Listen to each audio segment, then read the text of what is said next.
Hey, welcome back once again, Hitmakers Outdoors. This is day 2 of our farm pond build, and you can see basically the only thing we got done yesterday was we cleared out some of the trees where we wanted to put this pond, and a little bit beyond that, so that of course you can keep the dam backside mowed down and everything else. That's the big brush pile you see right there. I think that thing's about 20 feet tall. But those are the trees that we pulled out. It was not a whole lot that was really needed. Didn't have to bring a bulldozer in for that. And so this is day 2. And what we have here is a big 8-wheeled, huge, this is a huge John Deere tractor. Unless you're in ag country, and then it's probably just average size stuff. But this thing is articulated so it can turn on a dime, and he's dragging behind it, I think it's a 12-foot pan scoop.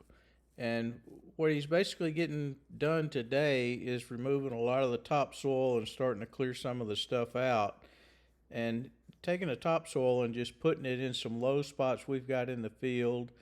And I may have him drop some of it up here around the house and put a little more topsoil around the house, because basically I live on the biggest sandstone sand rock pit in the world, I think.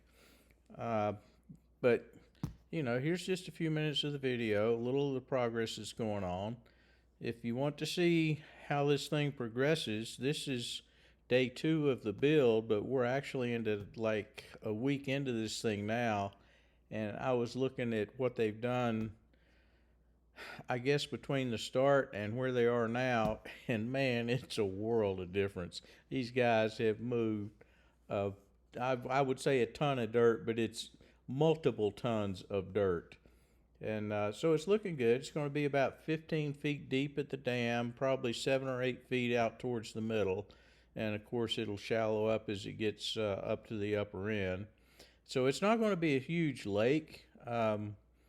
Only maybe an acre, surface acre or something in size. We'll see how far the water ends up backing up. And it can't be a huge lake because we don't have a spring source or a creek feeding it. This is all going to be runoff from the surrounding terrain. So you're kind of limited a bit by that.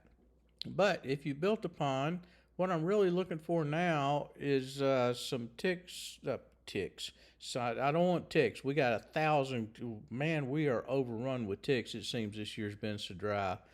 But I need to do a controlled burn now that I think about it.